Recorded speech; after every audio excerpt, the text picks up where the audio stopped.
حضرت سیدنا عمر رضی اللہ تعالی عنہ جلیل القدر ہستی ہیں جنہیں حضور علیہ السلام نے اللہ سے مانگ کے لیا۔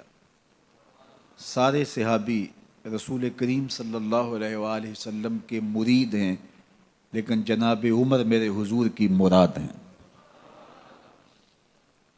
39 لوگ جب اسلام لا چکے، 39ویں شخص حضرت امیر حمزہ رضی اللہ تعالی عنہ تھے، اور ان کا ایمان لانا مسلمانوں کے لیے بہت بڑی ڈھارس اور بہت بڑے حوصلے کا سبب و ذریعہ بنا۔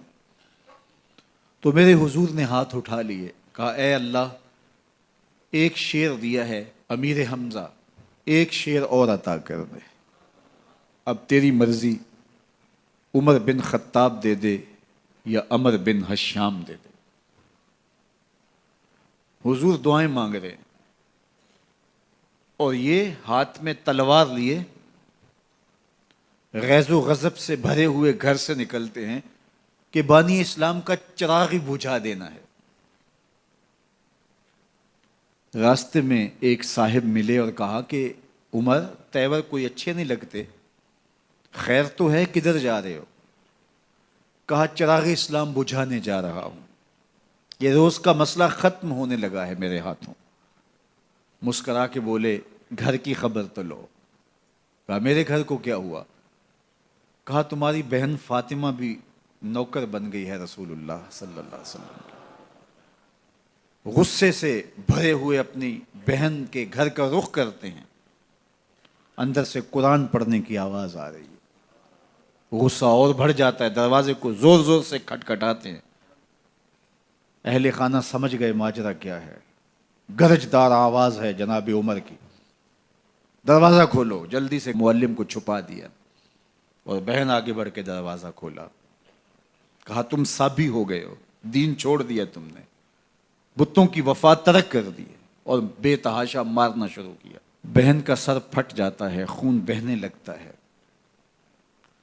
اور یہ مارتے چلے جاتے ہیں۔ فاطمہ بنت خطاب بولی عمر، تم خطاب کے بیٹے ہو، سنو میں بھی خطاب کی بیٹی ہوں، جو ظلم جو جبر کرنا ہے کرو، میں محمد عربی کا دامن نہیں چھوڑوں گی۔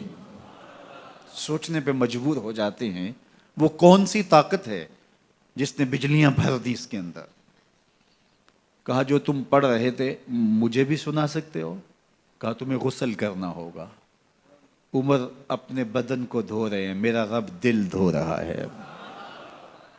اتنے میں معلم بھی قرآن لے کر آ جاتے ہیں اور قرآن کی تلاوت ہونے لگتی ہے۔ طٰہٰ ما انزلنا علیک القرآن لتشقیٰ، 14ویں رات کے محبوب چاند، ہم نے قرآن اس لیے نازل تو نہیں کیا تھا کہ تم مشقت میں پڑ جاؤ۔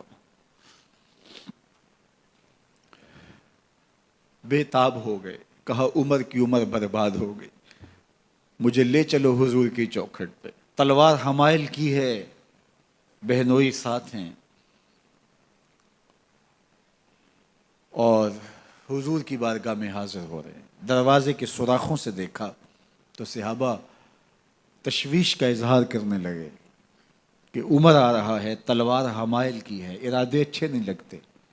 جناب امیر حمزہ نے کہا دروازہ کھول دو، اچھی نیت سے آیا تو استقبال کریں گے، نیت اچھی نہیں ہے تو اس کی تلوار سے اس کی گردن کاٹ دیں گے۔ حضور کے سامنے جا کے بیٹھ گئے، گلے میں کپڑا ڈالا تو حضور نے پکڑ کے کہا عمر، ابھی وقت نہیں آیا کہ تم اسلام لے آؤ؟ یہی وقت تھا عمر کے اسلام لانے کا۔ لبوں پہ کلمہ جاری ہو گیا، اللہ اکبر کی صدا اس زور سے گونجی کہ مکے کی گلیاں گونجنے لگیں۔ اسلام لانے کے بعد حضور سے پوچھتے ہیں حضور کیا ہم حق پر نہیں ہیں؟ فرمایا ہم حق پر ہیں۔ اللہ کا دین سچا نہیں ہے؟ کہا اللہ کا دین سچا ہے۔ آپ اللہ کے سچے نبی نہیں ہیں؟ فرمایا میں اللہ کا سچا نبی ہوں۔ تو کہا پھر ہم چھپ کے عبادت کیوں کریں؟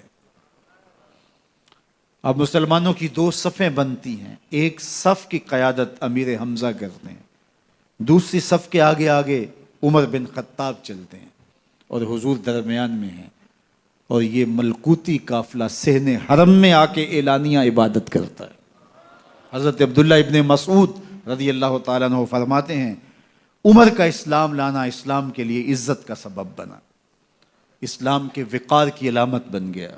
ایک ایک کے دروازے پہ جا کے دروازہ کھٹکھٹا کے کہتے ہیں، وہ تو اور خبر سننے کے لیے بے چین تھے کہ یہ بانی اسلام کی زندگی کا چراغ بجھانے گیا تھا، کوئی خبر لایا ہوگا۔ وہ کہتے ہیں آؤ عمر کدھر آئے ہو؟ کہا تمہیں بتانے آیا ہوں، کمزوروں سے پنجہ آزمائی کرتے رہے ہو، آؤ میرے سے بات کرو، میں محمد عربی کا نوکر بن گیا ہوں۔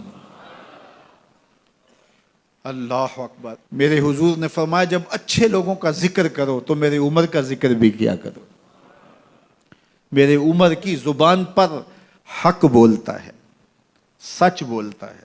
ان الشیطان یفر من ظل عمر، عمر کے سائے کو دیکھ کے شیطان بھاگتا ہے۔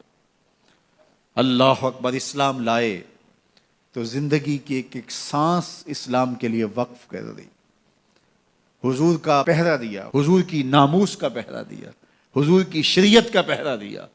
اسلامی فتوحات پھیلیں تو پھیلتی ہی چلی گئیں، کبھی مصر فتح ہو رہا ہے، کبھی ایران فتح ہو رہا ہے، آرمینیا تک مسلمانوں کی افواج پہنچتی ہیں۔ 22 لاکھ مربع میل پر حضرت عمر رضی اللہ تعالیٰ عنہ کی سلطنت پھیل جاتی ہے۔ عدل و انصاف کا دورہ ہوتا ہے۔ زمانے نے دیکھا کہ غیر مسلم بھی عدالت میں کھڑا ہے تو اسے خوف نہیں ہوتا تھا،